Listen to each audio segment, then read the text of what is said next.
महसूस करे अपने सौभाग्य को,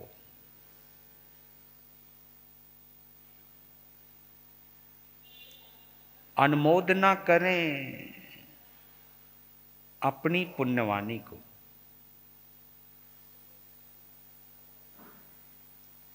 कि इस पंचम आर्य में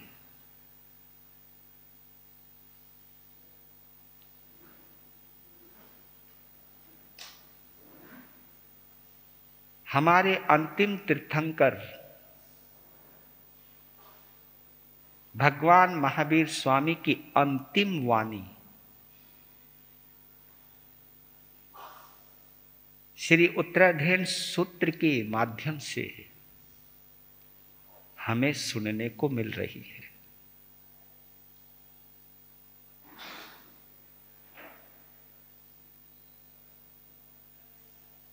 मेरे जीवन के ये अनमोल पल हैं, जिन पलों में मैं महावीर के साथ रहता हूं, जिन पलों में जिन वाणी के माध्यम से जिन शासन का अभिन्न अंग बनता हूं, जिन वाणी को सुनते सुनते चाहे हम हैं चाहे आप हैं, जिन वाणी के सदस्य होते हैं, जिन वाणी से जुड़े हुए होते हैं, जिन वाणी से जुड़ना यानी अपनी आत्मा से जुड़ना, अपनी आत्मा से जुड़ना यानी अपने परमात्मा से जुड़ना, परमात्मा से जुड़ना यानी सिद्धालय से डायरेक्ट कांटेक्ट करना, सीधा संबंध स्थापित करना। ये सब श्रुत देव की आराधना के माध्यम से होता है। इसलिए बार बार दोहराता हूं कि हम उत्तराधीन सूत्र का स्वाध्याय नहीं कर रहे, हम उत्तराधीन सूत्र की आराधना कर रहे हैं। आराधना करना यानी भावित होना, आराधना करना यानी आत्मा से जुड़ना, आराधना करना यानी उस जिनवाणी को पीते हुए, जीते हुए, महसूस करते हुए अपनी श्वासों को व्यतीत करना, ये आराधना है। तो आराधना के पलों में दोहराते हैं इस श्रुत देव की महिमा को। वीर प्रभु के अंतिम वाणी उत्तराधयन को खोलो, जय जिन वाणी बोलो, जय जिन वाणी बोलो, उत्तराधयन में गुंजित होते प्रभु शिक्षा अपना लो, जय जिन वाणी बोलो, जय जिन वाणी बोलो। वीर प्रभु की अंतिम वाणी उत्तराधयन को खोलो, जय जिन वाणी बोलो, जय जिन वाणी। मंगलकारी भव भयहारी जिन वाणी है सरना, जिसके आराधन से निश्चित ही मिटता जन्म मरना।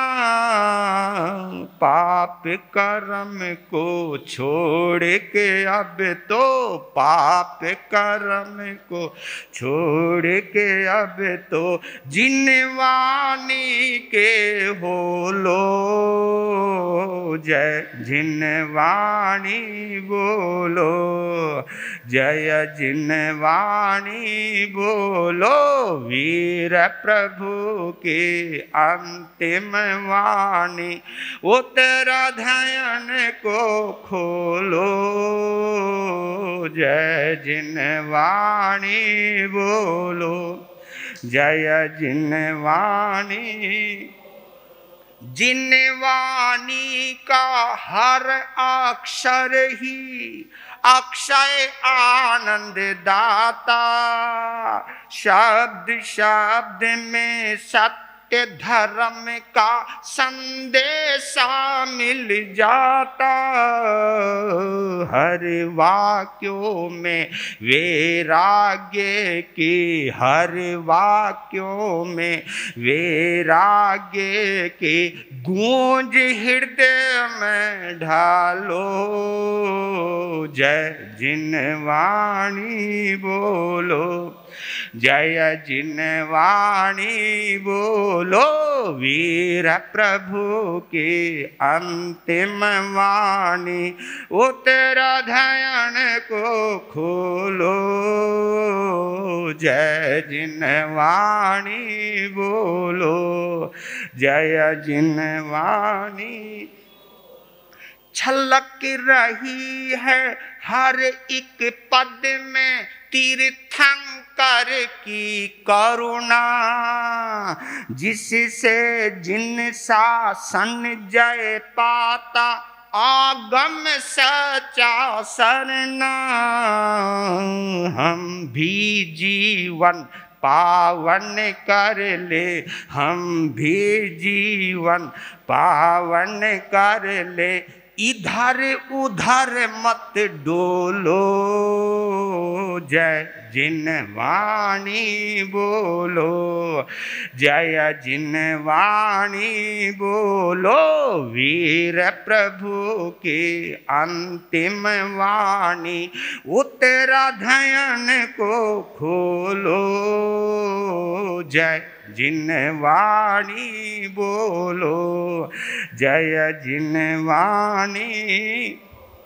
जिससे होता तीर्थ का पोषण, जो है साधक शाला, हे गे और उपादे का मिलता बोध निराला, महावीर की श्रेष्ठ निशानी, महावीर की श्रेष्ठ निशानी, जिनवाणी को पीलो, जय जिनवाणी बोलो, जय जिनवाणी बोलो, वीर प्रभु की अंतिम वाणी, उत्तराधयन को खोलो, जय जिनवाणी, जय जिनवाणी बोलो,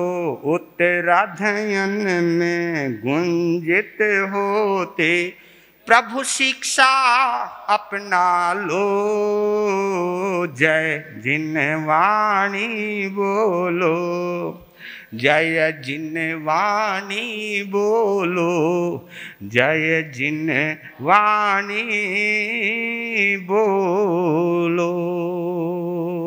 बोलिए श्रीमद् उत्तराधयन श्रुतदेव भगवान की, बोलिए आर्य सुधर्मा स्वामी भगवान की, बोलिए आर्य जम्बू स्वामी भगवान की।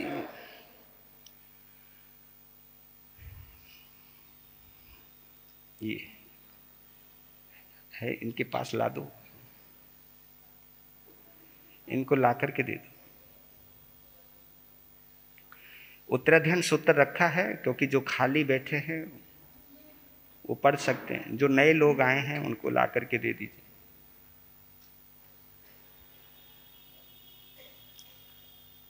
आज 15वां अध्ययन है और 16वां अध्ययन है। दोनों अध्ययनों का हम पहले मूल पाठ का स्वाध्याय करते हैं। उसके बाद इसका भावार्थ का हम रसपान करेंगे। पहले मूल पाठ 15वां अध्ययन स भिक्षुक स भिक्षुयम। आपके पास 162 पृष्ठ होगा,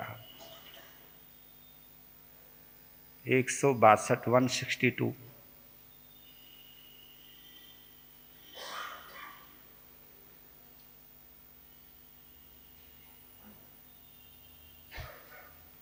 घबराना नहीं आगम को पढ़ते हुए, है ना। आपको तो बस मैं बोलता जाऊंगा, आपको पढ़ते जाना, देखते जाना है। ये आगम नहीं, परमात्मा महावीर हैं शब्दाकार में।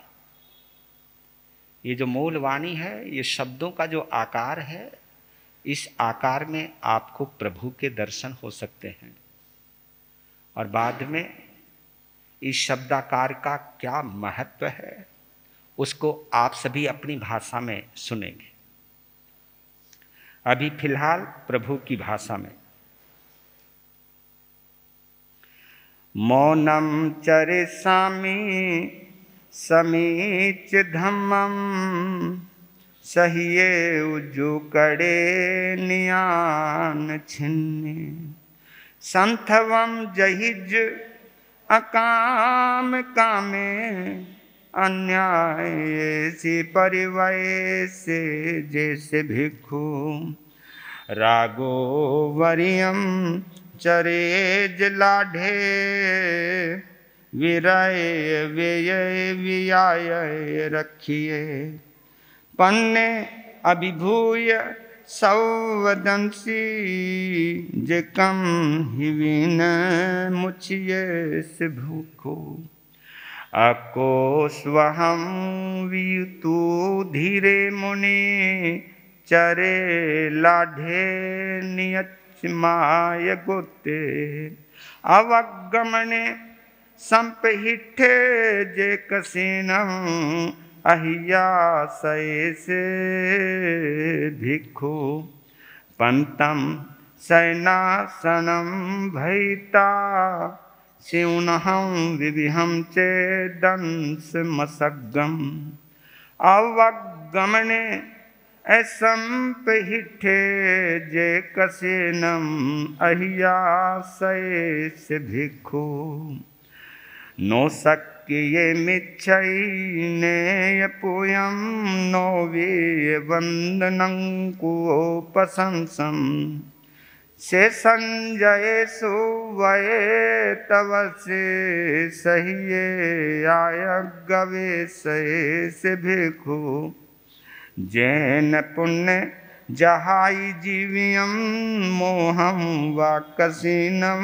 नियच्छये नर नारिम पजहे सया तव से नैको हलम उवैस भिक्षु छिन्नम सरम भौम मंतलिखम सुमिनम अलंखन दंटवथु विज्यम अंग वियारम सरस विजयम जो विद्याहीन जीवै से भिक्षु मंतम मूलम विविहम वेज चित्तम वमन विरेयन धुमने स्नानम आउरे शरणम तिगंछियम चेतम परिना परिवय से भिक्षु खतिये गण उग्राय पुता महान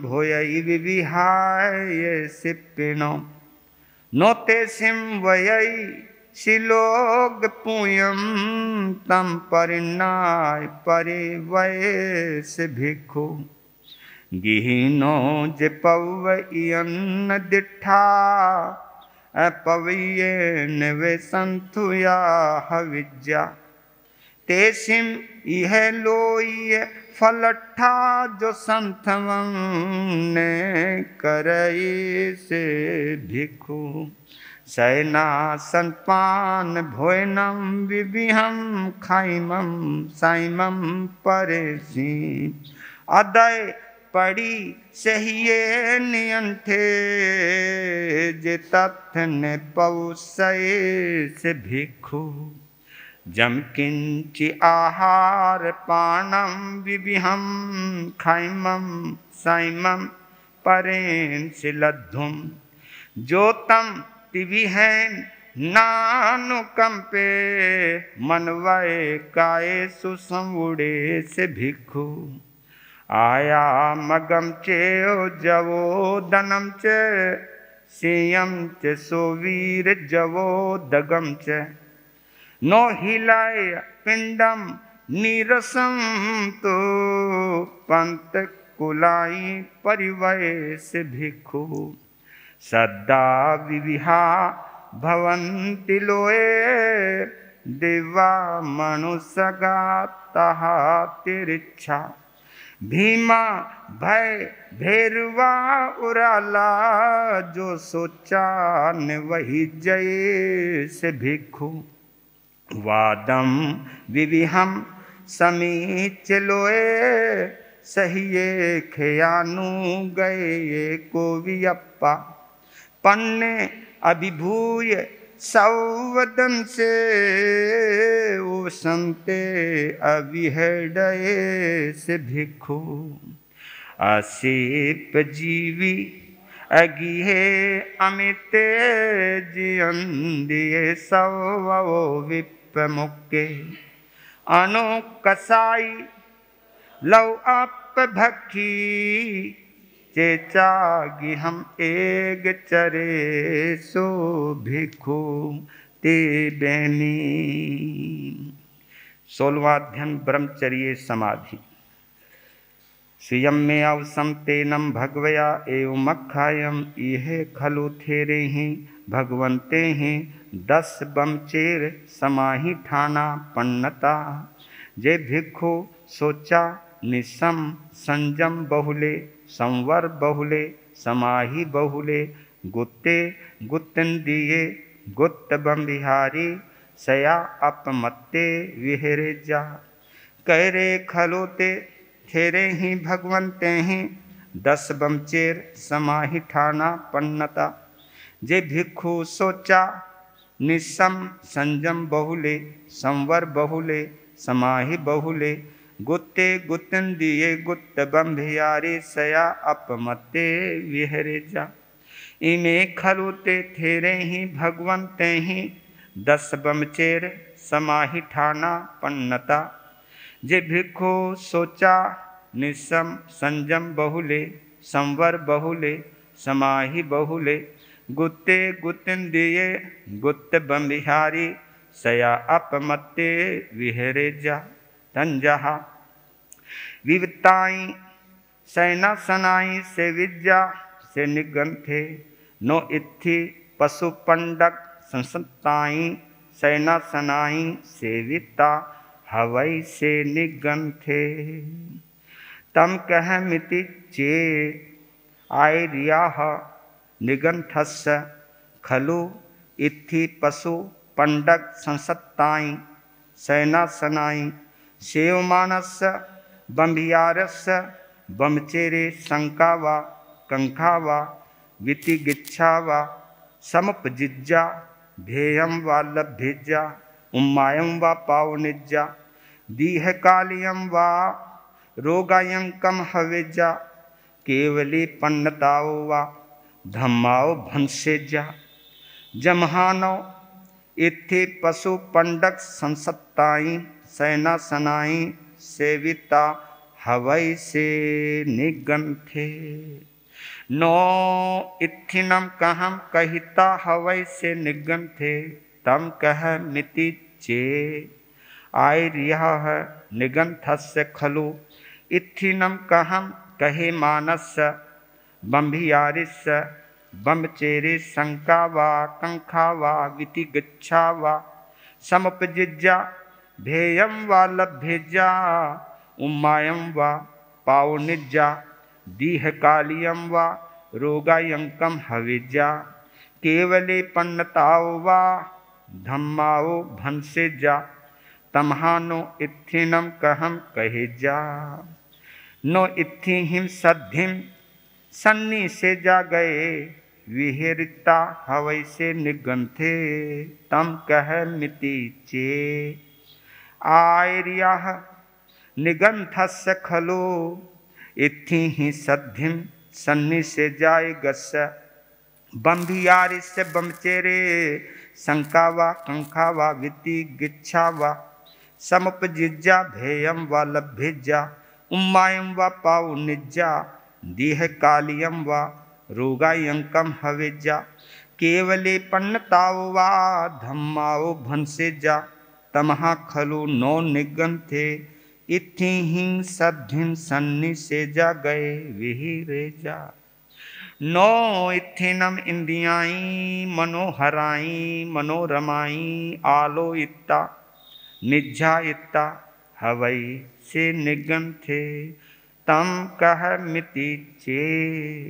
आयर्याह निगंथस्य खलु इत्थिनम इंदियाई मनोहराई मनोरमाई आलोयमानस्य निज्जायमानस्य बंभियारिस्य बंबचेरे शंका वा कंखा वा वितिगिच्छा वा समुपजिज्जा भेयं वा लभ्यज्जा उम्मायं वा पावनिज्जा दीहकालियं वा रोगायंकम हविज्जा केवली पन्नताओ वा धम्माओ भंसेज्जा तमहा खलु निगंथे नो इत्थिनम इंदियाई मनोहराई मनोरमाई आलो एजा निशी निज्जाएजा नो इत्थिनम कुडंतरं सेवा दुसरंतन सेवा दुसंतरं सेवा भितंतरं सेवा कोई ये सद्दम वा रोइये सद्दम वा थनिये सद्दम वा कंदिये सद्दम वा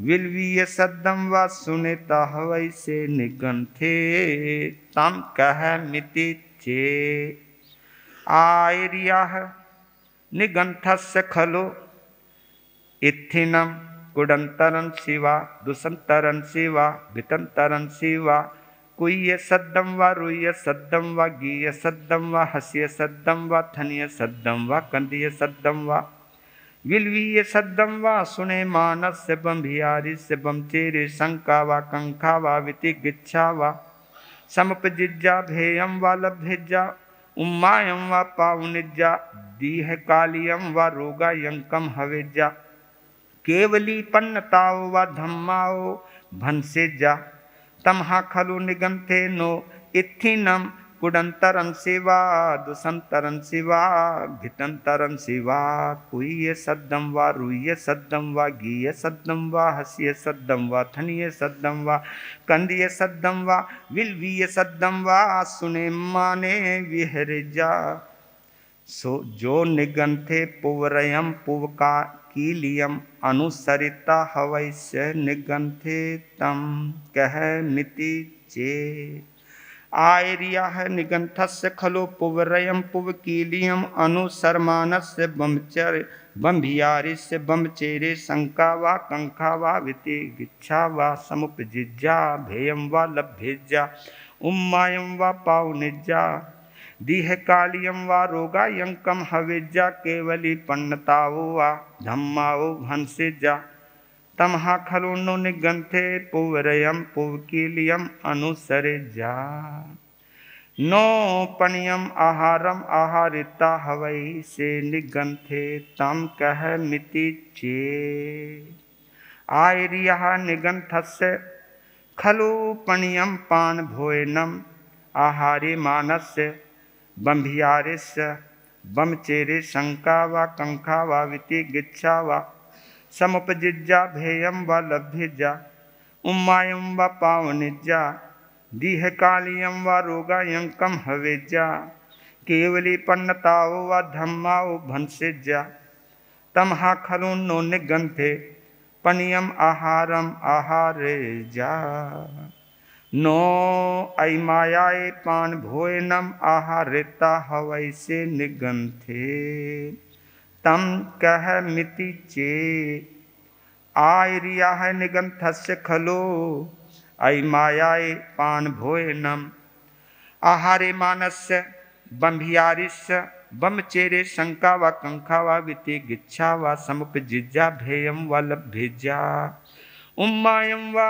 पाउनिज्जा दीह कालियम व रोगायंकम हविज्जा केवली पन्नतावो व धम्मावो भंसेज्जा तमहा खलुनो निगंथे ऐ मायाए पान भोजनम भुंजिज्जा नो विभूषानुवाई हवई से निगंथे तम कह मिति चे आयर्याह विभूषावत्तीय विभूषीय शरीरे इत्थि जनस्य अभिलस्य निज्जे हवई तवोनम तस्य इत्थि जनेनम अभिलसिज्यमानस्य बमचेरे शंका व कंखा व विति गिच्छा व समुपजिज्जा भेयम व लभ्यजा उम्मायम व पावनिज्जा दीह कालियम व रोगायंकम हविज्जा केवली पन्नताओ व धम्माओ भंसेजा तमहा खलो नु निगंथे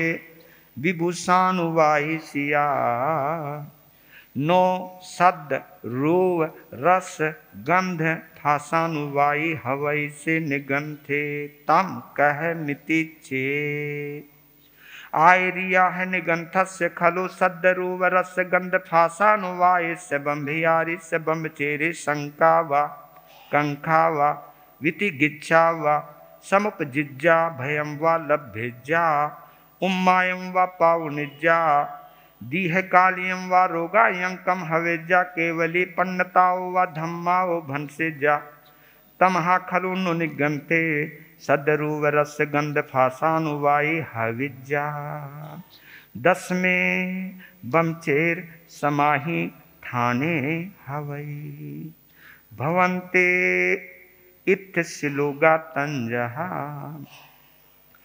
जम विवित मानाई नम रयम थी जाने ने ये बम्बे चेर से रखटा आलियम तो निसेवाए मन पलाए जन्नीनम काम राग विवढ़ीनम बम्बे चेराओ बिको थी कहम तो विवजाए समम चे संतावम थी संकाहम चे अभिखानम बम्बे चेरे राओ बिको निच सुपारी वजाए अंग पचंग संठानम चारो लवीय पे हियम बम्बे चेरे राओ थेनम चक्षु गिज्जम विवज्जाए कुयम रुयम गियम हंसेयम तनिय कंदियम बम्बे चेरे राओ सोए गिज्जम विवज्जाए हासम किड्डम राई दंपम सहसावत सियानिये बम्बे चेरे राओ थेनम नानो चिंते कयाए वे पानीयम भत पानम तो खिपम माए विवड्ढानम बम्बे चेरे राओ भिक्खु निच सुपारी वजाए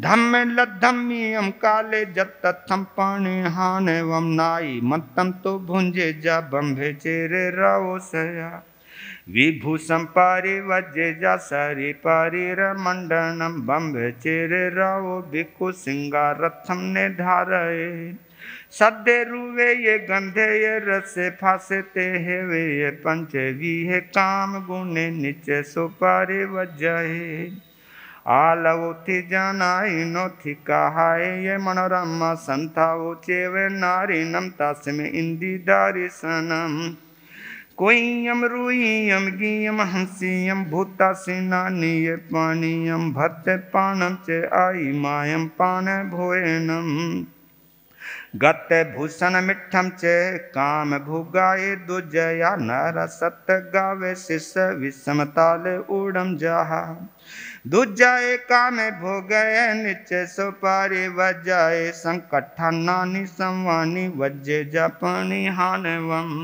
धम्मारा में चारे भिक्खु धीमम धमसारा हे धम्मारा में राय दंते बम्भे चेरे समाइये देव दानव गंधवा जख रख सके नरा बम्भे यारिम नामम संते दुक्करम जे कारंति तम एस धम्मे धुए नीचे सासाए जिन देसिए सिद्धा सिद्धंते चाणेनम सिद्धि संते ताहावरे ते बेमी। आगम शुद्धि का पाठ पहले मैं बोलूंगा, फिर आप पीछे पीछे बोलें। आग में दिव्य है पन्नते तंजाहा सुतागमे अथागमे तदुभयागमे ये हवा श्रुत ज्ञान के विषय जे कोई अतिचार लाग्या होए ते में आलोम जमवा इद्धम वच्चा मेलियम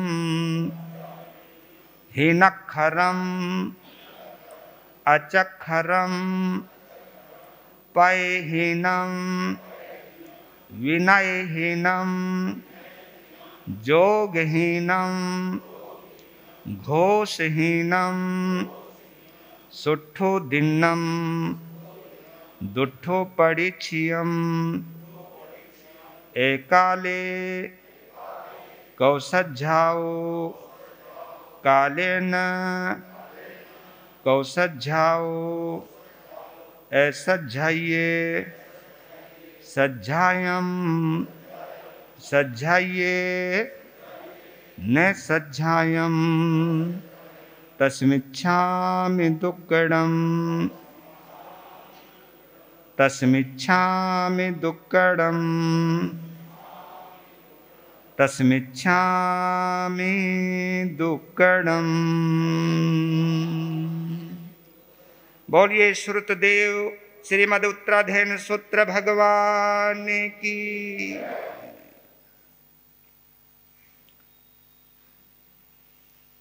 अभी आप सभी आगम के अमृत सरोवर में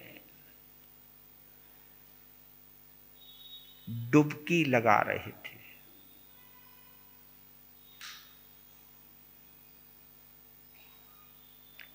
मूल वाणी से हम सभी साक्षात्कार कर रहे थे।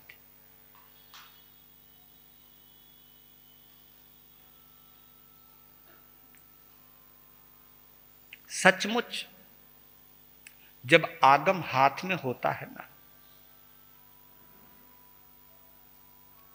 तो अपने भाग्य की सराहना जरूर किया करो। इससे कई लाभ हैं। सराहना करते ही भाव में शुद्धि आ जाती है,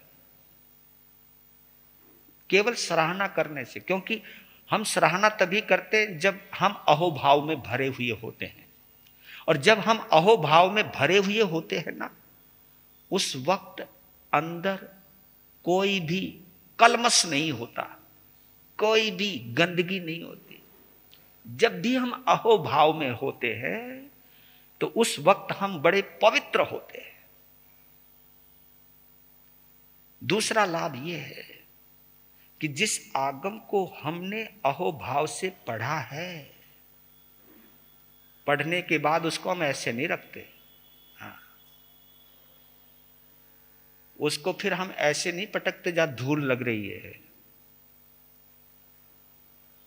क्योंकि आगम को मैं दुनिया की सबसे बेहतरीन संपदा समझता हूं, है ना।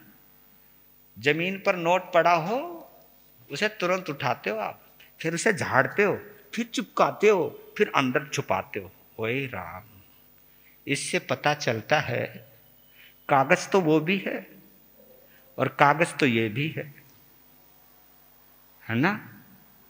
आपने महसूस किया, जब आप नोट गिनते हो, कभी नींद आती है तुमको? बस सच बताओ, नहीं आती ना? हाँ बिल्कुल। नोट जब गिनते हो तो नींद नहीं आती, लेकिन जब आगम पढ़ते हो, पढ़ना तो दूर, सुनने में भी सो जाते हो, ऊपर से बड़ी प्रशंसा करते हो। मैं कहे गुरु महाराज तुम्हारी वाणी इतनी गजब की है, सुनते सुनते नींद आ जावे, आनंद सो आवे। क्या बात है। अब मुझे समझ में नहीं आता ये प्रशंसा हो रही है या अपनी कमी को छुपाया जा रहा है। ये स्वयं आपको देखना है कि आपको आनंद कहां आता है। जो जहां आनंद आएगा वहीं पर तुम रहने वाले हो। धन में अगर आनंद आएगा संसार में रहने वाले हो, आगम में अगर आनंद आएगा तो पार होने वाले हो, संसार से पार होने वाले हो। ये आपका अंदर का आनंद ही डिसाइड कर देता है कि आप कहां रहने वाले हो। इसलिए कहता हूं कि जब आगम को पढ़ते हुए आनंद की अनुभूति होती है तो आपको पता भी नहीं चलता, पढ़ते पढ़ते भी आराधना हो जाती है, पढ़ते पढ़ते आराधना हो जाती है। क्योंकि जब पढ़ते हुए आनंद की अनुभूति होगी, एक बात तो डेफिनेट है कि आपको नींद आने वाली नहीं है। नींद कब आती है? जब आपको आनंद नहीं आ रहा। राइट है ना? प्रवचन सुनते सुनते उन्हीं को नींद आती है जिनको प्रवचन में अब आनंद आवे और नींद आवे। ये दो बातें एक साथ कैसे हो सकती है भाई? ये तो नहीं हो सकता ना। आनंद आना और नींद आना ये दो बातें एक साथ नहीं होती।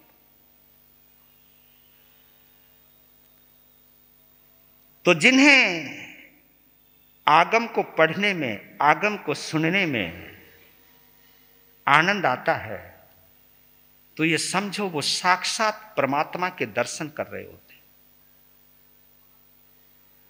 इसलिए पूरा का पूरा जोर मेरा इसी बात पर है कि तुम्हें आगम में आनंद आए और आपके आनंद को वॉच करते हुए इस आगम को सुनाने का मैं आसान तरीका ढूंढता रहता हूं कि किसी तरह इसमें सारी गलती आपकी नहीं है, कुछ ना कुछ गलती हमारी भी है।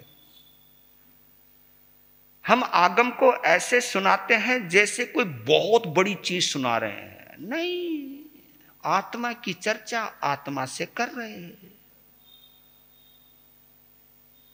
और आगम को ऐसे सुनाओ जैसे ये अंदर से निकल रहा है और अंदर से निकल करके सामने वाले के अंदर में जा रहा है, बस। यानी उसको इतने सरल तरीके से सुनाओ कि सुनने वाला उसे पीता चला जाए, उसे समझता चला जाए। और उन शब्दों का चयन करो जिन शब्दों को सुनकर नींद ना आए। मैं अपनी तरफ से कोशिश करता हूं, फिर भी ऐसे होते हैं कई सो जाते, कोई बात नहीं। जो जागते हैं उनको मैं अनुमोदना देता हूं, जो सोते हैं ठीक है सो जाओ, पर सोओगे तो संसार में रहोगे, ये बात पक्की। लीजिए अब हम इसका हिंदी में भावार्थ आपके शब्दों में इसके रहस्य समझाने की कोशिश करता हूं। 15वें अध्ययन का नाम है स भिक्षुक। पहले इसको समझ लें, भिक्षुक के साथ स शब्द क्यों जोड़ा? स भिक्षुक, स भिक्षुक का मतलब होता है सच्चा भिक्षु। जो स है ना वो सच्चा है। सच्चा यानी ओरिजिनल, सच्चा यानी स्वाभाविक। साधु भी सच्चा होना मुश्किल है, हाँ। क्योंकि साधु जीवन में आनंद उसको आता है जो साधुता को दिल से जीता है। और जो साधुता को सच्चे दिल से जीता है ना, एक बात गारंटी से कहता हूं, सच्चे साधु के चेहरे पर तनाव नहीं होगा। सच्चे साधु के चेहरे पर चिंता की लकीरें नहीं होगी। सच्चे साधु के चेहरे से उसकी सौम्यता नहीं जा सकती। अगर मेरे चेहरे पर तनाव है और आप लोगों को देख करके अगर मैं अंतर कर रहा हूं, भाई इस भीड़ में मेरो भगत कौन सो है, वो अल्लाह भाई। अगर मैं इस समुदाय में केवल अपने मनपसंद चेहरे को देखूंगा तो चेहरे पर खिलावट आ सकती है, और दूसरे चेहरे को देखूंगा ये एक्शन हो जाते कर मारो मतलब को नहीं है। अल्लाह भाई, साधु का मतलब और बेमतलब का काम क्या है? क्योंकि मैंने श्रावक को श्रावक की दृष्टि से देखा है, मैंने श्रावक को अमीर और गरीब की दृष्टि से नहीं देखा, मैंने श्रावक को ये मेरे मतलब का ये मेरे मतलब का नहीं है इस दृष्टि से नहीं देखा। अगर मैं देखूंगा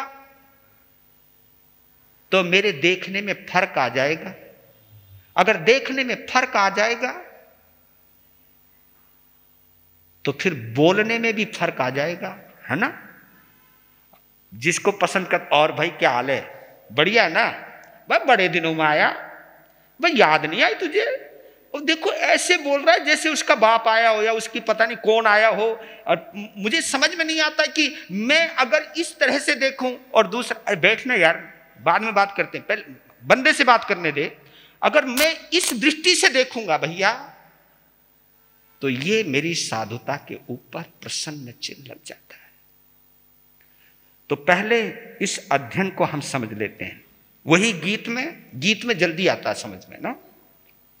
वीर प्रभु के अंतिम वाणी सुन लो और सुना लो, जीवन धन्य बना लो, उत्तराधयन में गुंजित होते प्रभु शिक्षा अपना लो, जीवन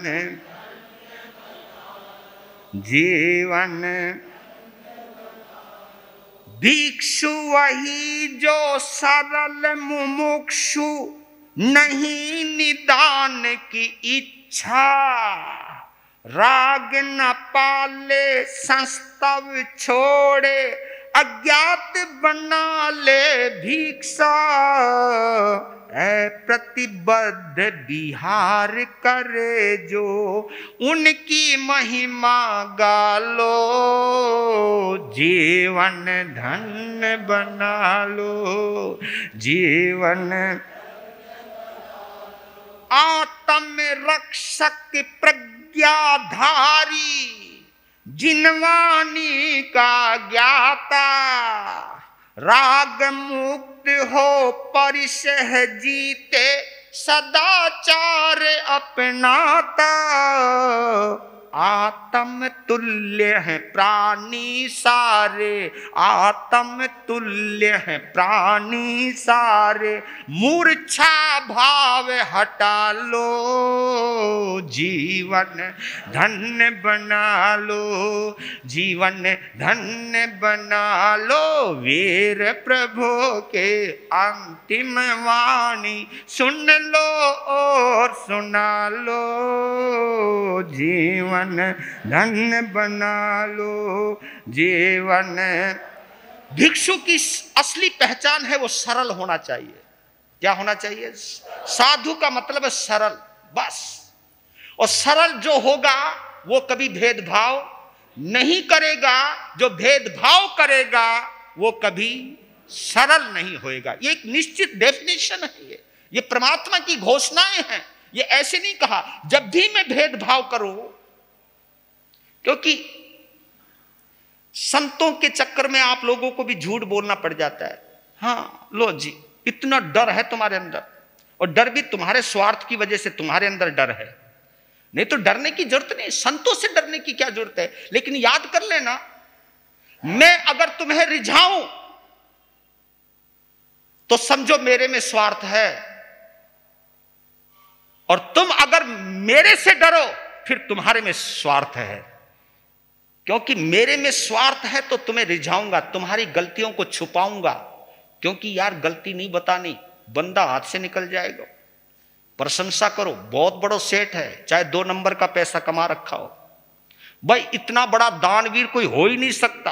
हाँ, अब मैं, तुमने 2 नंबर का पैसा कमा रखा हो, किसी को लूटा हुआ हो, पैसा बहुत ज्यादा हो, और मैं तुम्हारी भरी सभा में प्रशंसा करूं, तो मालूम है आपने जिस जिस तरीके से पैसा कमाया है मैं उसकी अनुमोदना कर रहा हूं। आपने जिन इन पैसों के लिए जिस जिसके लिए आंसू रुलाए हैं आप लोगों ने, मैं उसकी अनुमोदना कर रहा हूं। आप तटस्थ भी रह सकते हो। अगर आप मेरे से डर करके झूठ बोल रहे हैं तो तुम स्वार्थ में हो। तुम यूं डरते हो कि महाराज जी कभी नाराज ना हो जाएं, और महाराज जी से जो मुझे मंत्र चाहिए, जो पुड़िया चाहिए, यार नाराज हो गए तो पुड़िया नहीं देंगे, और पुड़िया नहीं देंगे तो यार हमारी दुकान कैसे चलेगो। तो पूछ लिया महाराज ने कि बोल भाई तू कहां से आ रहा है? कहा जी गुरु महाराज घर से निकला सीधा आपके पास आ रहा हूं, और गुरु महाराज मैं सच बताऊं मुझे तुम्हारे अलावा कोई नजर ही नहीं आवे हैं। हाँ? ये ले मेरे बंधु, हो सकता है संत के कुछ देने से तुम्हारा काम बन भी जाए, लेकिन एक बात याद रखना, तुम्हारे स्वार्थ की वजह से तुम्हारा संसार भी बढ़ जाएगा, तुम्हारा संसार भी वृद्धिगत हो जाएगा। ये जरूर ध्यान रख लेना। और ये कहा कि साधु आत्म रक्षक होना चाहिए, मेरी आत्मा की रक्षा होनी चाहिए, प्रज्ञाधारी होना चाहिए, जिनवाणी का ज्ञाता होना चाहिए, यानी जिनवाणी को पीने वाला, जिनवाणी को खाने वाला, जिनवाणी को जीने वाला चाहिए। जो जिनवाणी को खाता है पीता है उसी के आधार पर जीता है, वही आत्मा की रक्षा करता है। वो ना किसी को बहकाता है और ना ही किसी के बहकावे में आता है। यह विशेषता होती है उस संत की, क्योंकि असली साधु जो होगा ना बहकेगा और ना ही बहकाएगा। और याद कर लेना, मैं अगर बहका रहा हूं तो मैं भी कभी ना कभी बहकने वाला हूं। मेरे लिए आत्म तुल्य हैं प्राणी सारे, सब प्राणी मेरे आत्मा के समान हैं। इस भाव से ये जितने भी श्रावक हैं मेरे महावीर के श्रावक हैं, मेरे अपने श्रावक हैं। फिर मैं महावीर के श्रावक के रूप में देखूंगा तो मुझे ऐसा लगेगा सब मेरे माँ बाप मेरे पिता के हैं, तो सब मेरे भाई और बंधु हैं। लेकिन अगर मैं आपको संप्रदाय की दृष्टि से देखूंगा ना तो मैं फर्क करता चला जाऊंगा। और बताऊं, आप भी अगर मुझे संप्रदाय की दृष्टि से देखोगे ना तो आप भी मेरे में फर्क करते चले जाओगे।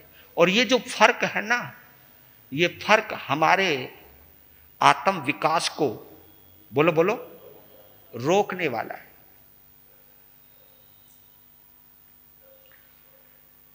सही कहा है कबीर साहब, बड़े जबरदस्त बोलते हैं एक जगह, गुरु लोभी शिष्य लालची,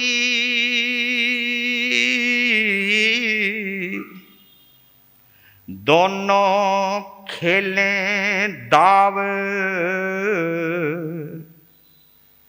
दोनों डूबे बावरे, बैठे पत्थर की नाव। गुरु लोभी शिष्य लालची, दोनों खेले दाव। तुम मुझे रिझा रहे, मैं तुम्हें रिझा रहा हूं। तुम मुझे भगवान बता रहे और मैं तुम्हें देवता बता रहा हूं। अल्लाह भाई काम हो गया बढ़िया।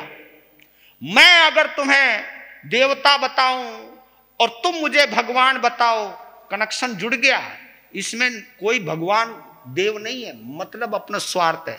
और याद रख लेना, जब ये दाव खेले जाते हैं तो ये निश्चित बात है, चाहे गुरु लालची हो, गुरु लोभी हो, शिष्य लालची हो, दोनों ही डूबने वाले हैं। क्योंकि वो किसी लकड़ी की नाव में नहीं बैठे हैं, बल्कि पत्थर की नाव में बैठे हैं। क्योंकि लालच और लोभ पत्थर की नाव हो सकता है, हाँ, संतोष और संभाव लकड़ी की नाव बन जाता है जो हमें इस पार से उस पार ले जाता है। बस यही सोचना है कि हमने बीच में डूबना है या पार जाना है, निर्णय आपने करना है।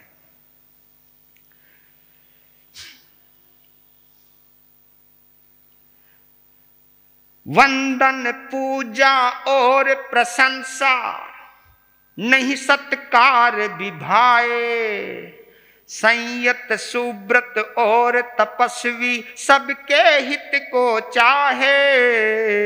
आत्मगवे से होता भिक्षु, आत्मगवे से होता भिक्षु, अंतर मन चमका लो, जीवन धन्य बना लो, जीवन धन्य।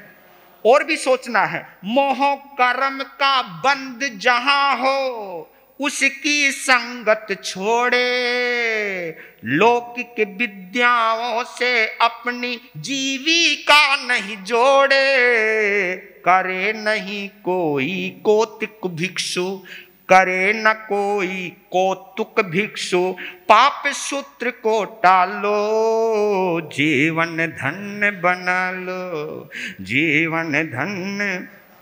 मंत्र मूल औषध से कोई नहीं उपचार बताता, रोग आदि से आतुर होकर स्वजन शरण नहीं जाता।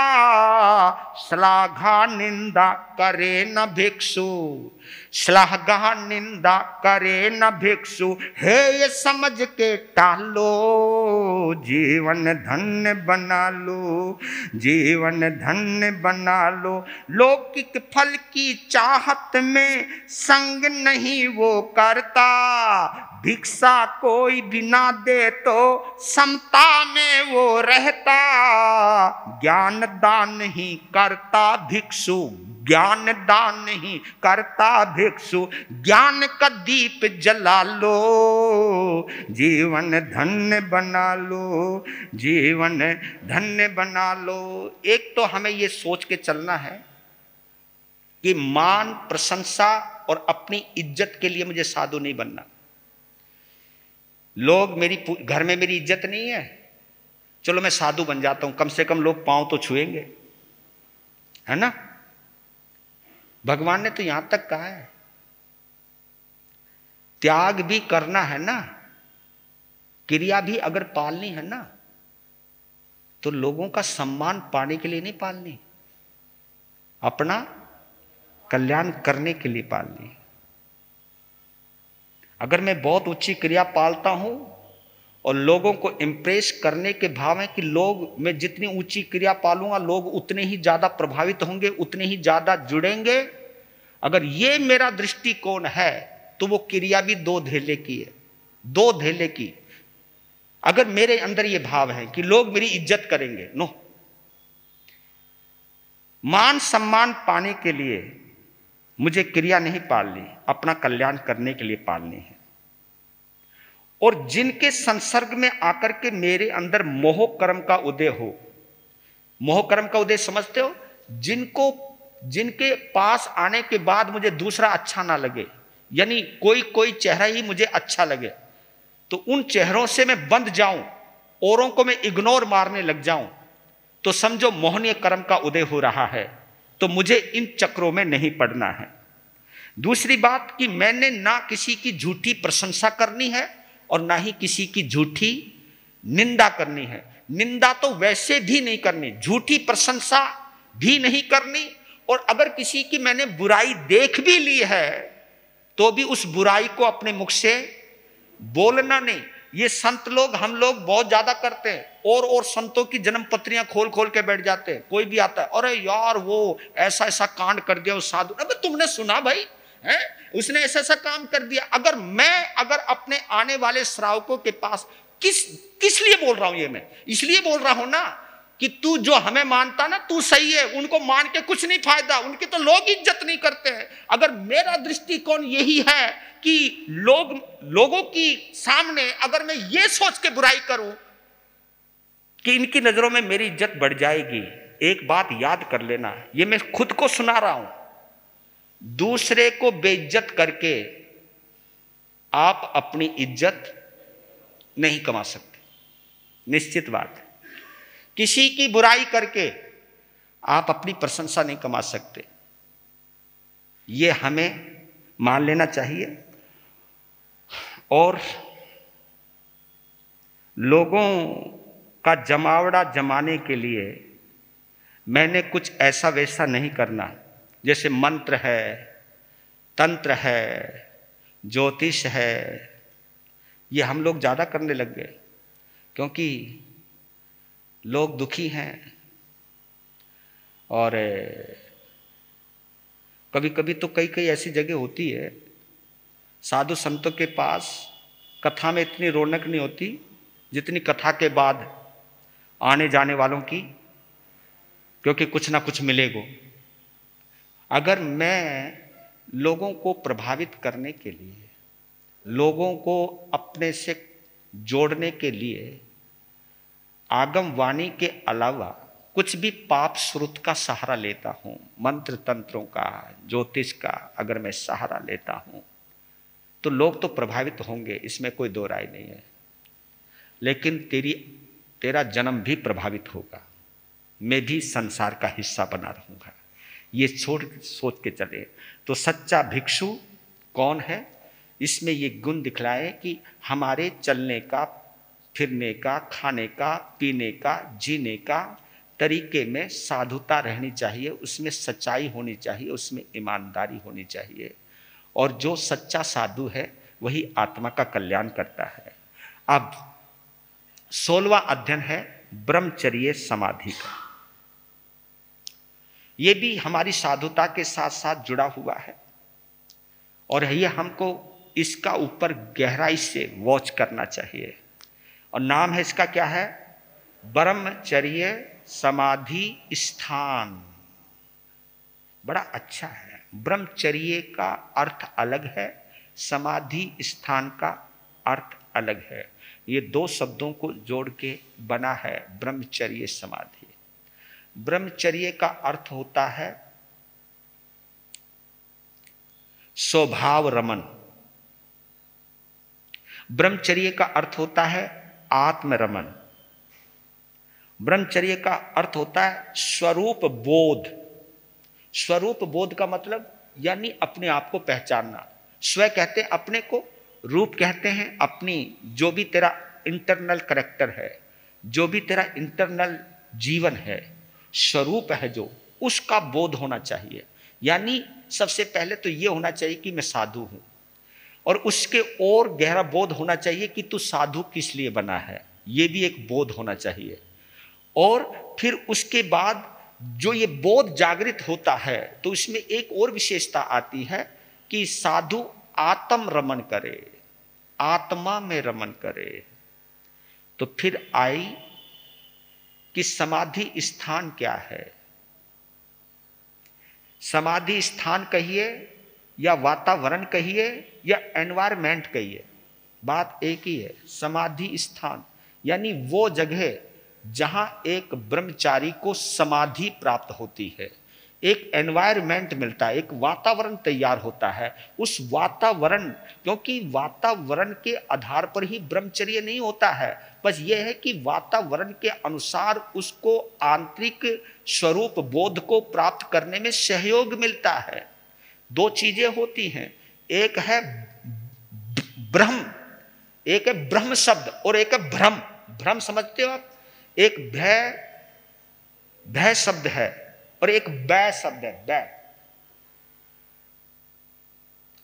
भ्रम यानी गफलत, ब्रह्म यानी आत्मा।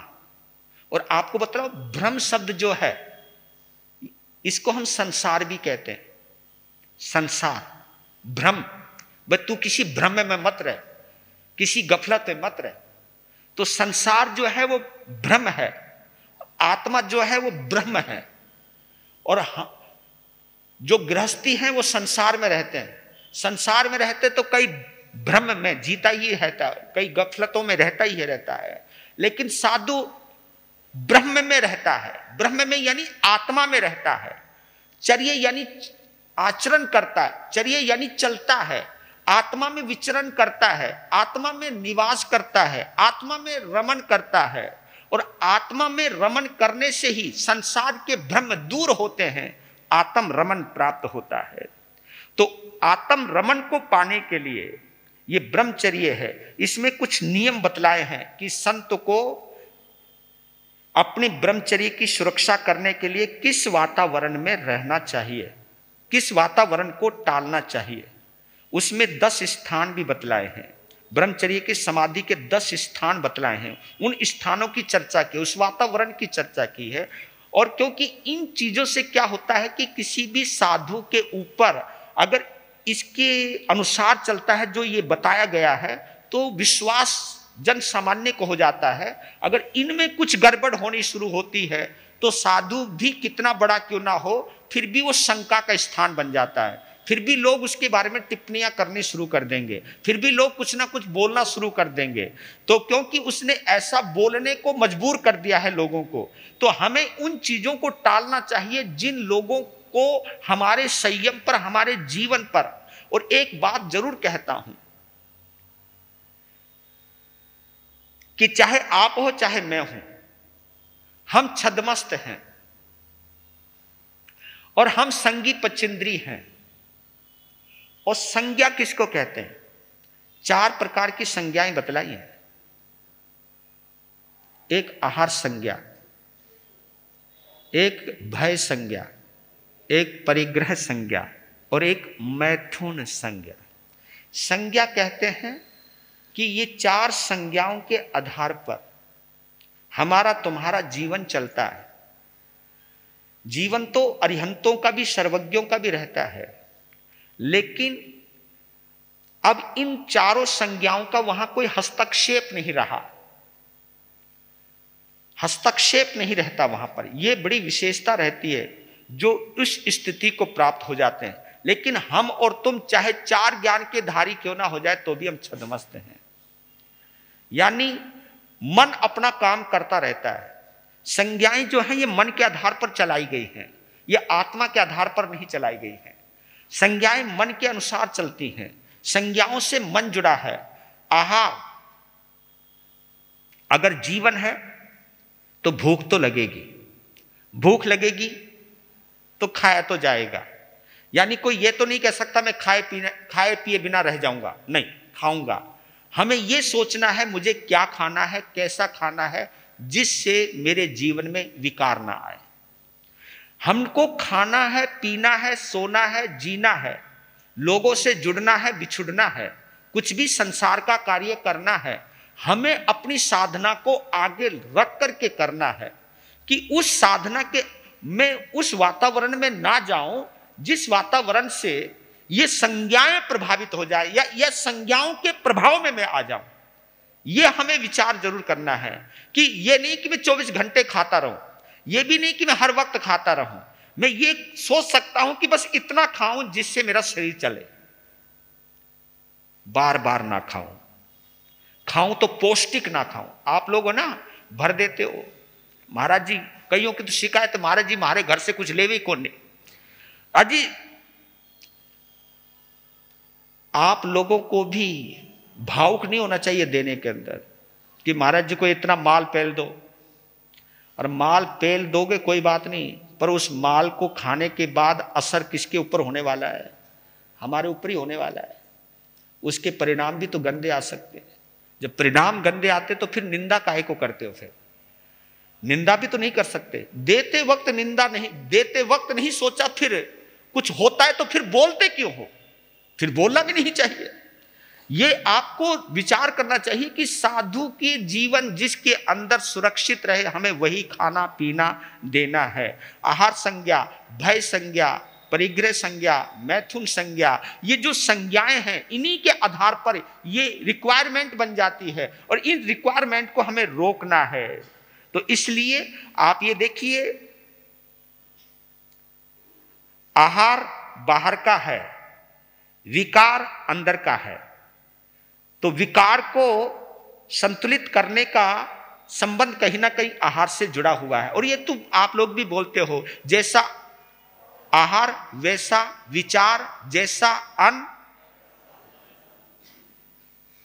लीजिए, मैं संक्षेप में बोल देता हूं गा करके, मैंने सारांश तो दे दिया है, अब आप समझ जाना। वीर प्रभु के अंतिम वाणी सुन लो और सुना लो, जीवन